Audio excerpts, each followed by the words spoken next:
with our reporter.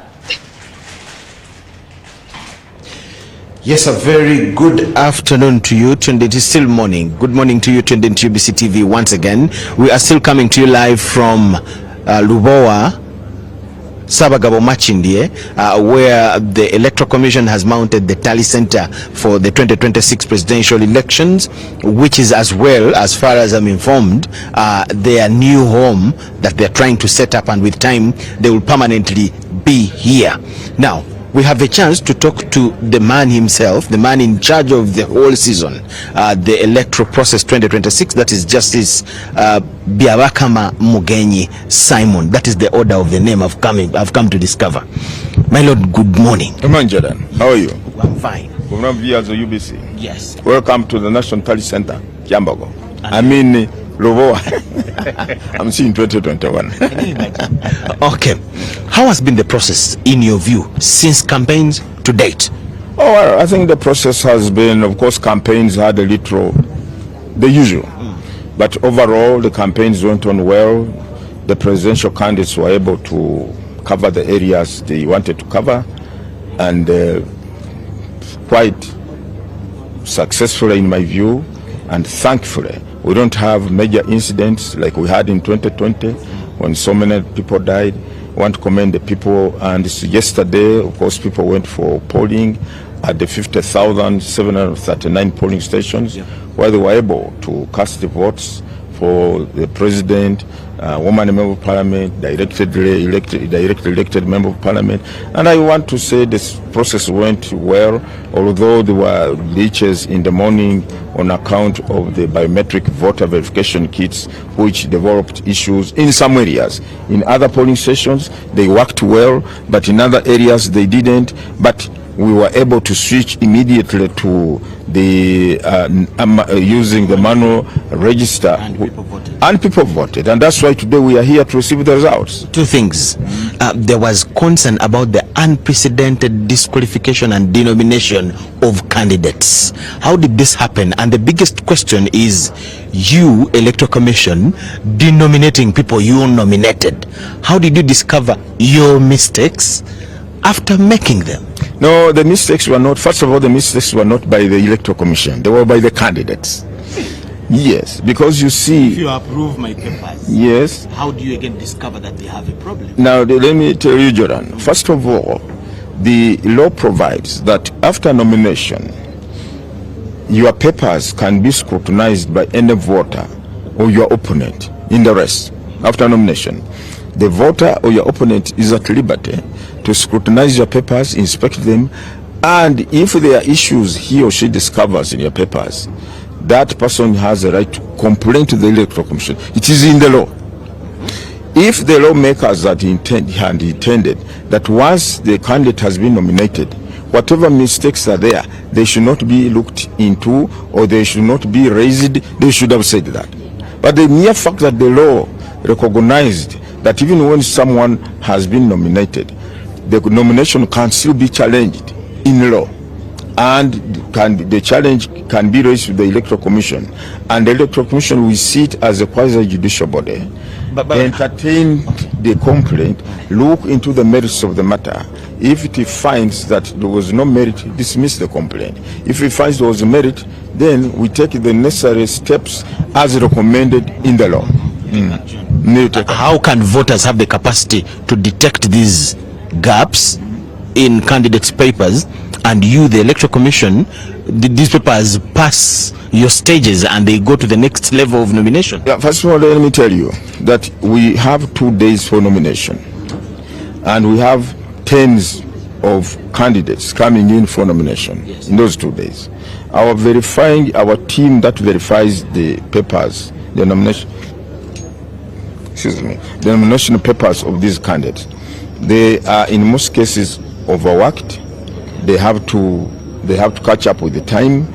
At times they nominate people beyond 9 o'clock, even beyond midnight. So there are occasions, therefore, when, yes, that's why even in the courts of law, by the way, a judge will hear a case, but then you have a right to appeal against the decision of that judge. it goes to another court, and the court will overturn what the other judge decided. Will you say, how can you, the same courts, be the ones now to overturn what your fellow judge has decided? So that is the process of the rule of law, and that's what the process of due process means. That's what due process means. So, secondly, indeed, the law, the denominations we carried out were in accordance with the law. Let me give you an instance. If the law says for you to qualify to get nominated, you must have a minimum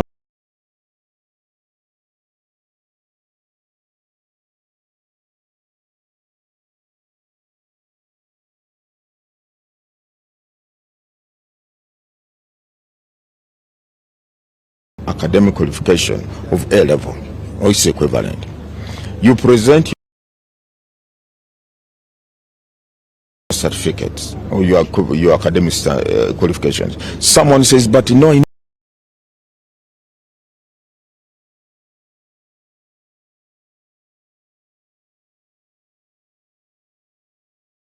Jordan, when did he attain A level? We started with him. He stopped in O level.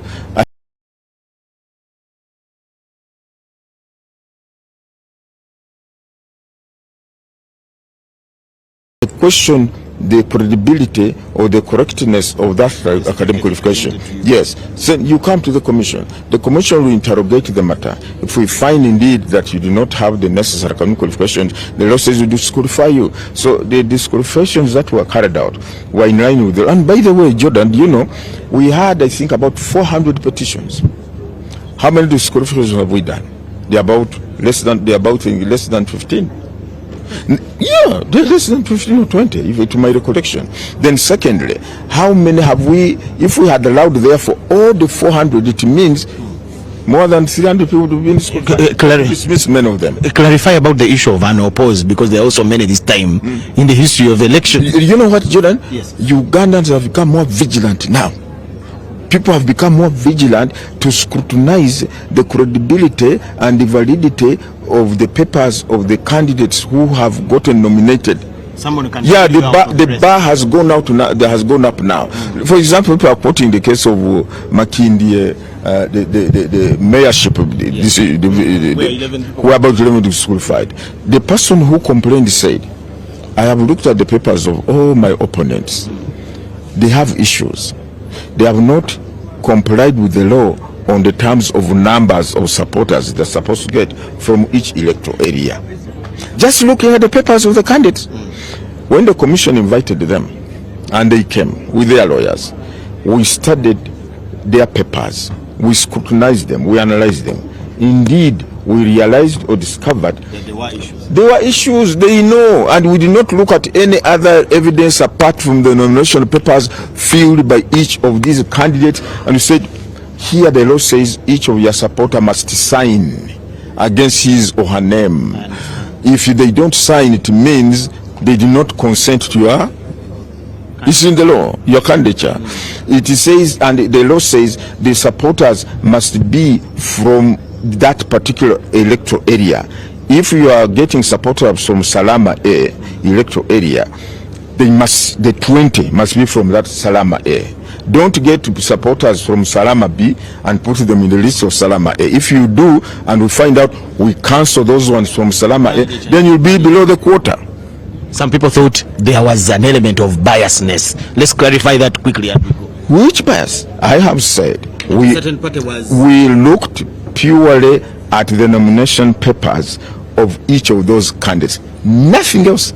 Not on the papers of the petitioner, not on any other record, but the papers of the petitioner vis-a-vis our national voters register. Because the first thing we have to ascertain, Jordan Lokomwa, yes, who is a supporter, is he a registered voter or not? Because the law says the supporters must be registered voters and they must be from the particular electoral area which you say you are getting supporters from. So I want to tell the people, and I want to affirm, we had no bias at all. We followed the law, and if anybody is not satisfied, go to the courts of law. But now the courts of law seem to be agreeing with us. We leave that one. Yeah. The biometrics, what really happened? Briefly before we... Yeah, the biometrics, and unfortunately the biometrics worked. Some people think you did not practice how to use them. They're blaming you of a lot of things, but we did. Of course, human beings will always blame others. That is normal. But we did a lot of preparations. we practiced, we trained our people who are going to use those biometrics, and that's why in some areas they worked. It's not that there was a total blackout or failure of the biometric machines in all the polling stations. In some areas they worked perfectly well, in others they did not. So it is our interest as a commission to investigate, to establish what exactly happened in those areas. Why didn't they work in those areas? But you see, at this point in time, particularly yesterday, we had to make a quick decision. What is paramount? Is it to ascertain or establish what could have gone wrong with the machines, or to give credence, to afford the power of the people of Uganda under Article 1 priority, so that the people go to vote? And we say that thing that is sacrosanct, that is supreme. It cannot be watered down by the fact that the machines have broken. No, that power cannot be watered down by anything else. So we said, since the National Voters Register is available at every polling station, since the ballot papers are available, and all these other materials required for polling, verify the names with the register. You verify the names with the register. It is provided for in the Constitution, in the Presidential Elections Act, Parliamentary Elections Act, and Local Government Elections Act. We said, and in any case, Jordan, yes, the data that is on those kits is derived from the National Voters Register. So it's the same thing. It is the same thing. It is the foundation. Yeah, the foundation. By the way, the kit was merely meant to assist, to aid in the identification and verification of a voter. It was to assist. What does it mean? You are assisting is a basic thing. Now, the basic thing is the manual register. This kit was merely to fasten or to quicken the process of identifying a voter. If you come with a VLS or your national ID, it has a barcode on the machine, go. But now they had to go to the register, look for Okomwa's name. But we said, whatever we did yesterday was in line with the law 100%. You need to teach this again, yes, briefly. Yeah. How do you receive results here from the district? I've voted in the village before. From the polling station, they are ridden on the bike to the sub-county, from the sub-county now to the district. How do they get here? Yes, the results received here come from the district tally centers. They do not come directly from the polling stations. The polling station delivers to the district center Through the sub-county. Through the sub-county. The sub-county is just a collection point. These boxes are gathered at the sub-county. No business, no activity. Last time, absolutely. We need more. No activity, no business takes place at the sub-county apart from collecting these boxes which contain the materials. From there they are placed on vehicles and conveyed to the district. It is the district at the district tally center, yes, where they are opened. The tamper-proof envelope carrying the results, the DR form, yes, is opened by the returning officer. He then tallies these results, puts them on the system, loads them on the system, and then transmits electronically to the National Tally Center here. So the results we are receiving from the districts are being electronically transmitted. That's why you are not seeing vehicles of our staff from up country coming in and out, delivering results. Naffe tuli ba kabi wadde internet bagigaddewo naffe tusobola okutambuza tukyakola naffe tuli ba nnyo. People I think thought that you would say this is from now PG. Justice Byabakama has gotten 3. Lukomo has gotten 3. Yeah, I've had that concern. Yes. I've had that concern being expressed here.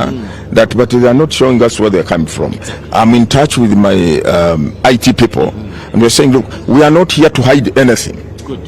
We are not at this location to hide anything. We want the people of Uganda to know, we want the candidates to know what is being streamed in, what is coming in. We are going to look at that, and I promise, I hope by 2 p.m. when we come back to address the nation, we are going to see how to manage that. Thank you so much. Thank you, Jordan. Katamba on Star TV is telling me that we give a brief in Uganda. Straight questions. Campaigns zibadde. Campaigns okutwala wamu ba Star TV mbalamusiza nnyo zitambudde bulungi.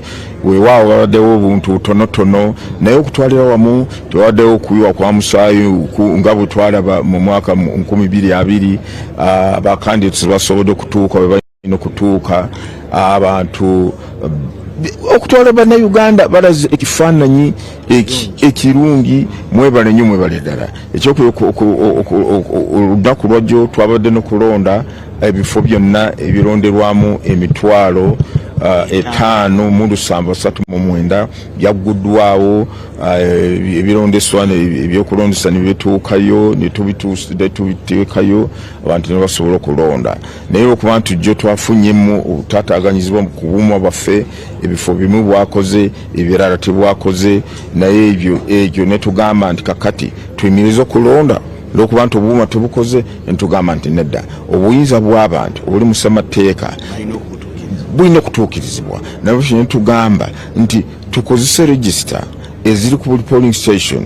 Buli mulonzi waali, omulonzi bw'atuuka ku polling station akakasibwe, amanyirwe ng'abasinziira ku register. Era njagala kuwebaza abannayuganda bonna gyo mwalaze ekifaananyi twabadde n'abagenyi bangi, obuzaabazi bavudde bweru, naye ndowooza beewuunyiza noga nti bannayuganda ndowooza bantu bankiso kubanga bagunjubu. Is Michael Jordan Lokoma, yes, having a one-on-one with the electoral chairman, that is Justice Byabakama, and of course coming in just now.